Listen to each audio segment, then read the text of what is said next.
राम राम जी। कैसे हैं आप लोग। मैं उम्मीद करती हूँ कि आप लोग स्वस्थ होंगे और मस्त होंगे। जैसे कि मैंने आपको पहले वीडियो में मैसूर की जानकारी दी थी, आज मैं आपको मैसूर, जो कि महलों की नगरी कही जाती है, इसमें से एक महल जो कि मैं आपको दिखाने वाली हूँ, अम्बा विलास पैलेस के नाम से जाना जाता है, उसकी मैं जानकारी आपको देने वाली हूँ। तो बने रहिए अंत तक वीडियो में, ताकि आपको इसकी सारी जानकारी मिल सके। और अभी तक आपने मेरे चैनल हरकंडी की बेटी को अगर सब्सक्राइब नहीं किया है तो प्लीज़ सब्सक्राइब भी कर दीजिए और बेल आइकॉन को भी दबा दीजिए, ताकि जो भी कोई नई वीडियो आती है तो आप तक पहुंच सके। तो चलते हैं अम्बा पैलेस महल। महल देखने से पहले मैं आपको इसकी कुछ जानकारी देना चाहती हूँ। इसका निर्माण 14वीं शताब्दी के शुरुआत में वाडियार शाही परिवार द्वारा किया गया था। मैसूर पैलेस मूल रूप से लकड़ी से बना था और एक बार बिजली गिरने से 1638 में, एक बार टीपू सुल्तान द्वारा 1739 ईस्वी में और एक बार फिर 1897 ईस्वी में आग लगने से नष्ट हो गया था। अम्बा पैलेस विशाल मैदान के बीचों बीच स्थित है। आपको पहली ही नज़र में आपको अभिभूत कर देगा। इसे लगभग एक सदी पहले बनाया गया था और ब्रिटिश वास्तुकार हेनरी इरविन द्वारा डिजाइन किया गया था, जो मद्रास राज्य के सलाहकार थे। यह उसी लकड़ी के महल के मैदान पर बना हुआ है जिसे आग ने जला दिया था। इमारत एक नाटकीय 3 मंजिली पत्थर की इमारत है जो बढ़िया ग्रेनाइट से बनी हुई है। इसमें गहरे सुनहरे गुलाबी रंग के गुम्बद है जो 5 मंजिल 145 फीट के टावर पर हावी है। इसमें एक सोने का पानी चढ़ा हुआ है गुम्बद पर। इसके ऊपर एक सुनहरा झंडा है। सार्वजनिक छुट्टियों पर महल के भारी हिस्से को लगभग 97,000 प्रकाश बल्बों से रोशन किया जाता है, जो एक अलौकिक तस्वीर पेश करता है। मैसूर महल देश के सबसे बड़े महलों में से एक है। मैसूर देश के सबसे ज़्यादा देखे जाने वाले शहरों में से एक है, जो न कि भारत बल्कि पूरी दुनिया के पर्यटकों को अपनी ओर आकर्षित करता है। 1857 में चाम राजा वडियार की सबसे बड़ी बेटी जय लक्ष्मणी की शादी के दौरान महल जलकर खाक हो गया था। उसी वर्ष कृष्ण राज वडियार चतुर्थ की राजमाता की रेख देख में मैसूर पैलेस के मौजूदा रूप को आकार मिला। इसको बनाने में उस समय 41,47,913 रुपए की लागत से मैसूर पैलेस सन 1912 में बनकर तैयार हो गया। महल को अब एक संग्रहालय में बदल दिया गया है।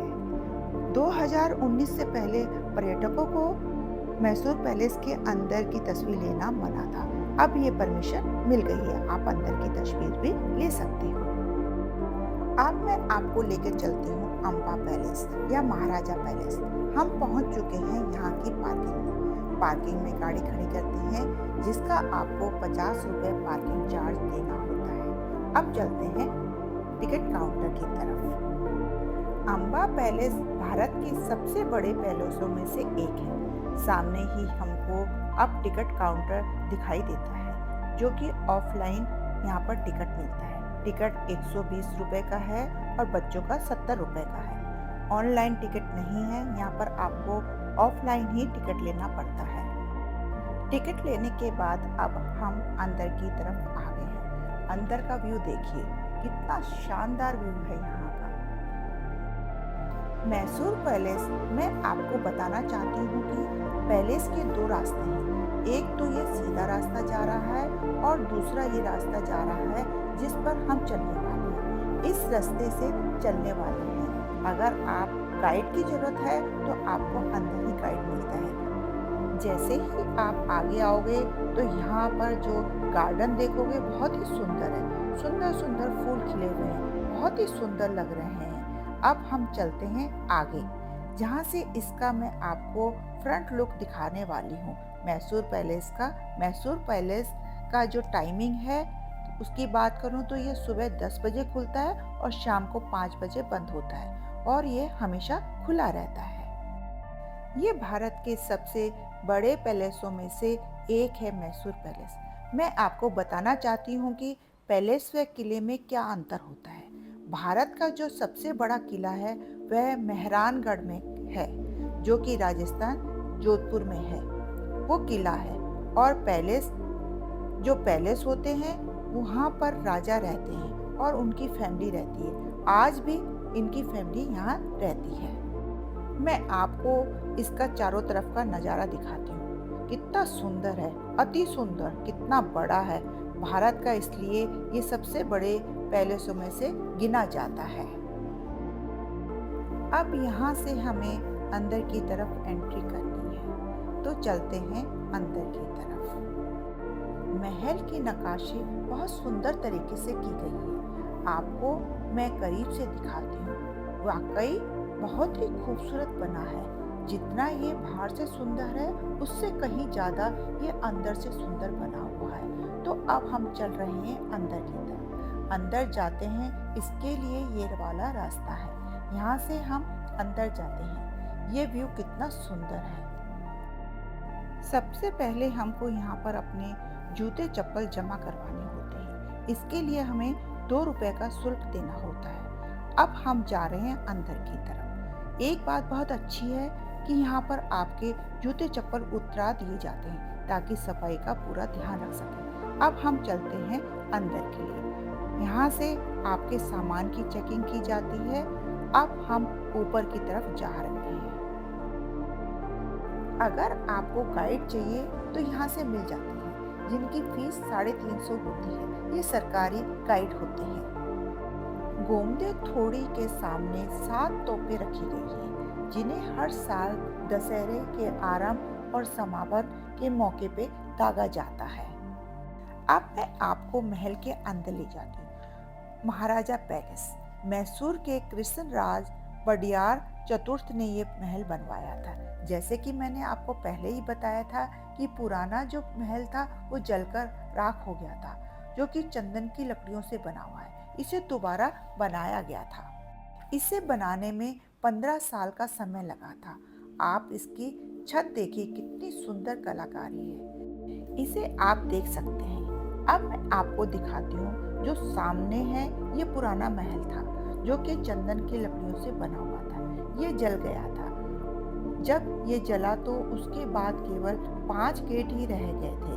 अब ये दूसरे महल का स्ट्रक्चर है। इस समय इस तरह का महल बना हुआ है, आप ये देख सकते हैं।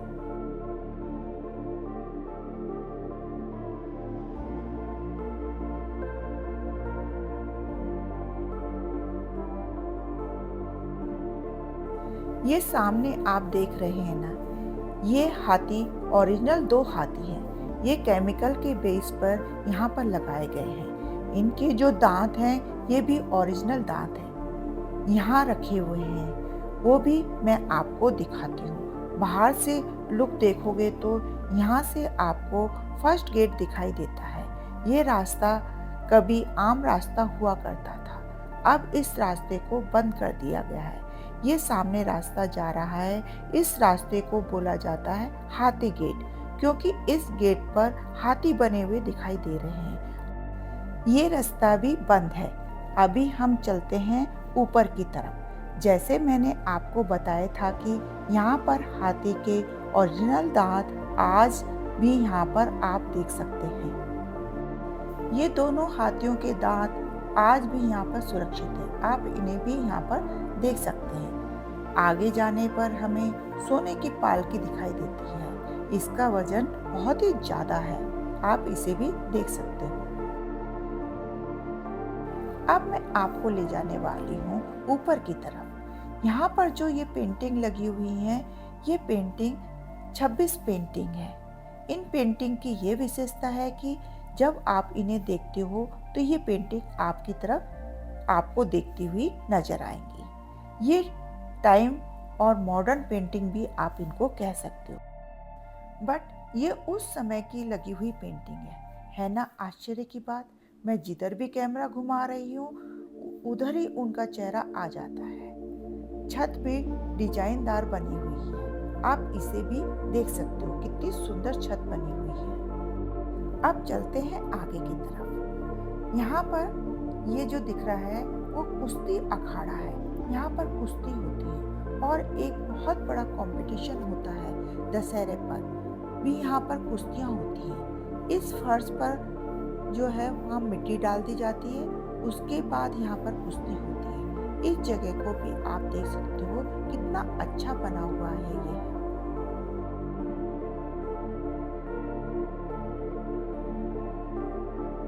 अब हम चलते हैं आगे की तरफ। जैसे ही हम आगे जाते हैं तो हमको दिखाई देता है एक शादी मंडप भवन। यह आपको देखने को मिलेगा, बहुत ही सुंदर बना हुआ है, आप इसे देख सकते हैं। इसे शादी मंडप भवन कहते हैं। इसमें जो झालर है बहुत ही सुंदर है। ये झालर जो है चेकोस्लोवाकिया से मंगाई गई थी। इसे मयूर मंडप भी कहते हैं क्योंकि ऊपर यहाँ पर मोर का डिजाइन बना हुआ है। ये चारों ओर से आप देखोगे तो आपको जो गेस्ट आते हैं उनके रुकने के लिए ऊपर कमरे बने हुए हैं। चारों तरफ खिड़कियां बनी हुई है। जो गेस्ट थे वो यहाँ पर आराम किया करते थे। इसके अलावा ये जो पिलर हैं, इनके ऊपर जो ग्लास लगा हुआ है वो स्पेशली स्कॉटलैंड से मंगाया गया था। स्कॉटलैंड से लाकर इन पिलरों के ऊपर लगाया हुआ है। वैसे ये पिलर लोहे के हैं, इनके ऊपर डिजाइन किया हुआ है और उसके बाद इस ग्लास को लगाया गया है। ये हॉल देखने में बहुत ही ज़्यादा सुंदर लगता है। यहाँ पर आने वाला हर एक पर्यटक यहाँ पर अपनी फोटो लेना चाहता है। ऊपर यहाँ पर येलो लाइट लगी हुई है जो इसकी सुंदरता में चार चांद लगाती है। ये आप जो दरवाजा देख रहे हो ये टीक वुड यानी सागवान की लकड़ी से बना हुआ है और इसके टॉप पर गजराज के साथ साथ लक्ष्मी माँ भी विराजमान है। लक्ष्मी देवी को धन की देवी माना जाता है, इसलिए दरवाजों के टॉप पर लक्ष्मी जी की खूबसूरत तस्वीरें बनी हुई हैं। ये जो आप दरवाजा देख रहे हो ये 120 साल पुराना है। इसमें साल में एक बार पॉलिश किया जाता है। इस तरह से यहाँ पर बहुत सारे दरवाजे बने हुए हैं और इनके सबके टॉप पर लक्ष्मी जी विराजमान हैं। अब हम चलते हैं आगे। इस हॉल में यहाँ के राजा महाराजाओं और उसके परिवार की जो भी तस्वीरें हैं सब इस हॉल में रखी गई है। तो यहाँ पर आप देखेंगे यहाँ के राजा जो थे कृष्णराज वडियार, उनके द्वारा पूरे महल को बनाया गया था। उनके जो बैठने की कुर्सी है वो 280 किलो सोने से बनी हुई है। जो आप सामने जो फोटो देख रहे हो उसमें राजा बैठे हुए हैं। राजा इसी में बैठकर न्याय किया करते थे। ये जो लाल साड़ी में फोटो दिखाई दे रही है ये राजा जी की माता जी हैं। हर फोटो के नीचे उसका नाम और उसकी थोड़ी सी जानकारी लिखी हुई है। आप इन्हें भी यहाँ पर पढ़ सकते हो। आप यहाँ पर देखोगे कि कृष्ण राजा वडियार की जो फोटो लगी हुई है, इस फोटो में खास बात यह है कि इसे किसी भी साइड से देखोगे तो यह लगेगा कि राजा जी आपको देख रहे हैं। उनके जूते भी आपकी साइड में घूम जाते हैं। आप जब दूसरी साइड में चले जाते हो यानी 180 डिग्री पर, तो इनके जूते और इनकी आंखें भी आपकी तरफ घूम जाती हैं। कुछ फोटोएं यहाँ पर 3D स्टाइल में बनी हुई हैं, जिसमें जितनी भी फोटो हैं वो सब राजा महाराजाओं परिवार से संबंधित है। आपको एक और रेड कलर की साड़ी में एक फोटो दिखाई दे रही है, वो राजा जी की बड़ी बहन है। इनकी शादी के दौरान ही महल जो जलकर राख हो गया था। आप इन सभी परिवार वालों की यहाँ पर फोटो देख सकते हो और इनकी नीचे लिखी हुई जानकारी को पॉज करके आप पढ़ भी सकते हो। ये जो आप देख रहे हैं ये सारी चीज़ें यहाँ पर रखी हुई हैं। ये या तो चांदी की बनी हुई है या चंदन की लकड़ी की बनी हुई है। ये वास्तव में निमंत्रण पत्र है। किसी प्रोग्राम के लिए राजा जी को आयोजन के लिए बुलाया जाता था तो इस तरह के निमंत्रण पत्र भेजे जाते थे, या राजा जी किसी को बुलाना चाहते थे तो इस तरह के बॉक्स में रखकर निमंत्रण भेजा जाता था। जो राजा जी के बराबरी के आदमी होते थे उन्हीं को इसी बॉक्स में रखकर निमंत्रण भेजा जाता था। आप इसे भी यहाँ पर देख सकते हो। बाहर निकलने पर हमें कुछ पेंटिंग दिखाई देती है। उसमें आप देख सकते हैं जो दशहरे का दिन होता है उस दिन यहाँ पर जो राजा होते थे उनकी जंबू सवारी निकलती थी। जंबू सवारी यानी हाथी की सवारी। जंबू सवारी के साथ साथ राजा 80 किलो के होदे होते थे, यानी हाथी पर रखने वाली सीट उसे होदा कहते हैं। 80 किलोग्राम का होदा होता था जो दशहरे के कार्यक्रम में इसमें राजा बैठ के जाते थे। इसके अलावा आप कह सकते हैं कि अभी के टाइम में जो सवारी निकलती है उसमें माता चामुंडेश्वरी देवी की प्रतिमा को रखा जाता है और सवारी निकाली जाती है। आप देख रहे हैं इस पेंटिंग में राजा एक जगह से दूसरी जगह जा रहे हैं और पीछे पीछे एक बैलगाड़ी चल रही है। इसके अंदर एक आदमी बैठा हुआ है। यह राजा की एक पर्सनल एम्बुलेंस हुआ करती थी। राजा कहीं भी जाते थे तो साथ में एम्बुलेंस चलती थी। ये जो महल है हमने पहले भी देखा है। इसकी हल्की सी झलक हमको यहाँ भी देखने को मिलती है। आगे चलने पर हमें एक लिफ्ट दिखाई देती है। यह बहुत पुरानी लिफ्ट है। जब मैसूर में बिजली आ गई तो इसे बिजली से जोड़ा गया। यह पहले हाथों से चलती थी, इसे घुमाया जाता था, इसके बाद ये लिफ्ट चलती थी। ये जो आप रूम देख रहे हैं ये राजा जी का ड्रेसिंग रूम हुआ करता था। इसकी आप जो छत देख रहे हैं ये छत लकड़ी से बनी हुई है। ये सागवान की लकड़ी से बनी हुई है। बहुत ही सुंदर कलाकारी इसके ऊपर की गई है। आप इस छत को भी देख सकते हैं। इसके अलावा जब दशहरा का प्रोग्राम होता था तो बड़े बड़े लोग होते थे तो राजा जी उनको बैठने के लिए एक रेस्ट रूम देते थे। ये जो आप चेयर देख रहे हैं ये चांदी की बनी हुई है। कुछ बच्चों के लिए यहाँ पर चेयर बनी हुई है और कुछ बड़ी चेयर है। बताते हैं कि राजा जी का एक बहुत ही पसंद का हाथी था। जब वो मर गया था तो उसके बाद उसके दांतों को निकालकर इस तरीके से सजावट करके रख दिया गया है। आप इसे भी देख सकते हैं। सामने आप जो शीशा देख रहे हैं इसमें बेल्जियम शीशा यूज किया गया है। ये आप दोनों साइडों में देख सकते हैं। ये जो मिरर है वह इटालियन मिरर है और ये बहुत ही पूरे विश्व में प्रसिद्ध है। ये राजा जी का ड्रेसिंग रूम में मौजूद है। यहाँ पर एक रूम और बना हुआ है, उसमें राजा जी के यहाँ पर गिफ्ट वगैरह जो मिलते थे वो रखे हुए हैं। आप इन्हें भी देख सकते हो।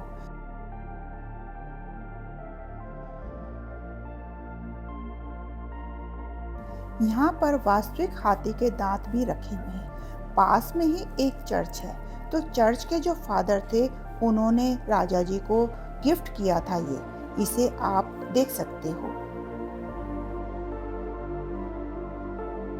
गांव के लोगों ने भी राजा जी को कुछ उपहार दिए थे, वो भी यहाँ पर रखे हुए हैं। आप इन्हें भी यहाँ पर देख सकते हो।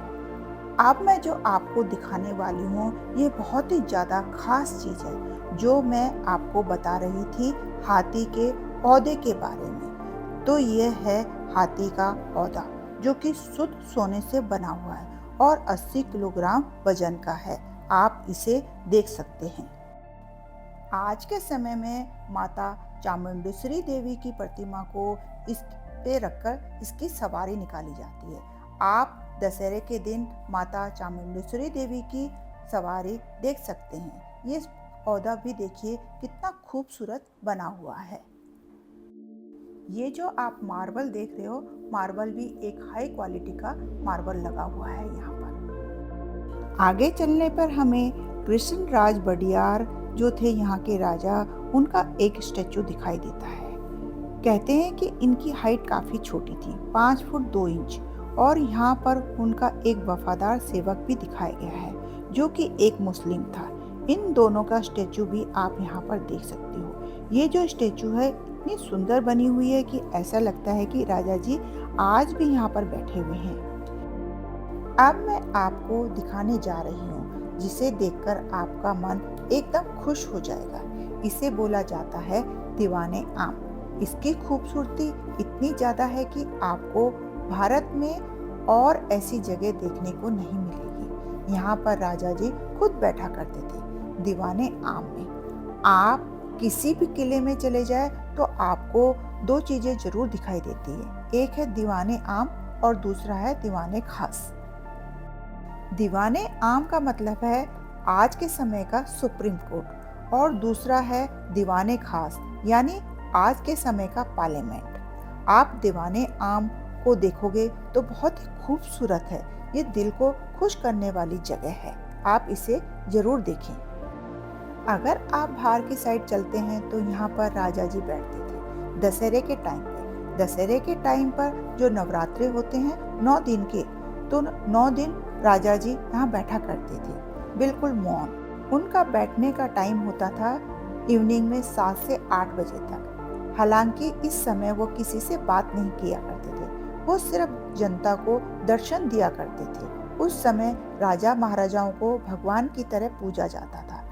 यहाँ जो साइड में बैठने की जगह है, यहाँ पर इम्पोर्टेंट लोग बैठते थे। सामने जो जालियां दिखाई दे रही है वहां से रानियां देखा करती थी। आप देख सकते हैं राजा जी जब यहाँ बैठते थे तो छत के ऊपर बहुत ही महत्वपूर्ण पेंटिंग बनी हुई है जिसमें ब्रह्मा विष्णु महेश है। इसके अलावा उनकी कुल देवी चामुंडेश्वरी देवी की भी यहाँ पर पेंटिंग बनी हुई है।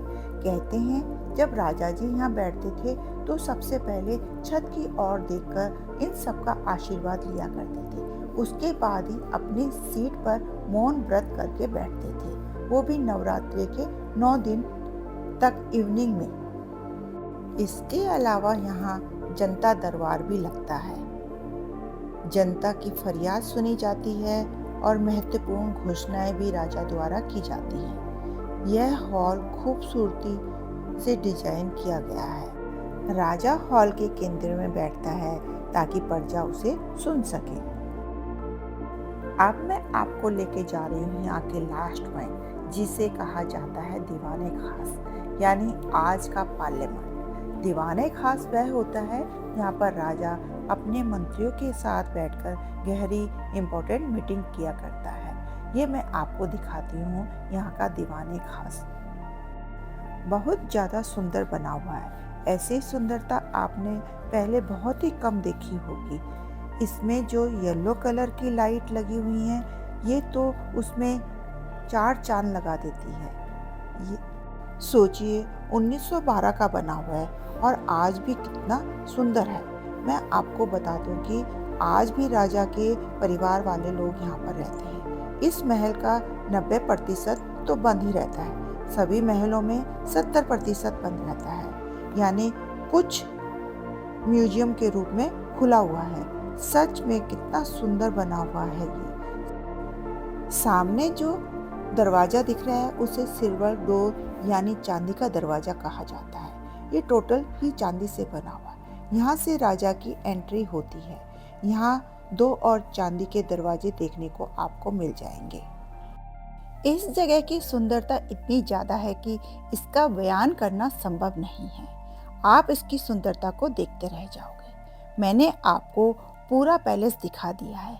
नीचे उतरने पर हमें यहाँ पर हाथी को सजाने की कुछ वस्तुएं देखने को मिलती है। हम इसे देखते हुए बाहर निकलते हैं और अपने जूते चप्पल लेते हैं। उम्मीद करती हूँ कि ये आपको वीडियो पसंद आई होगी।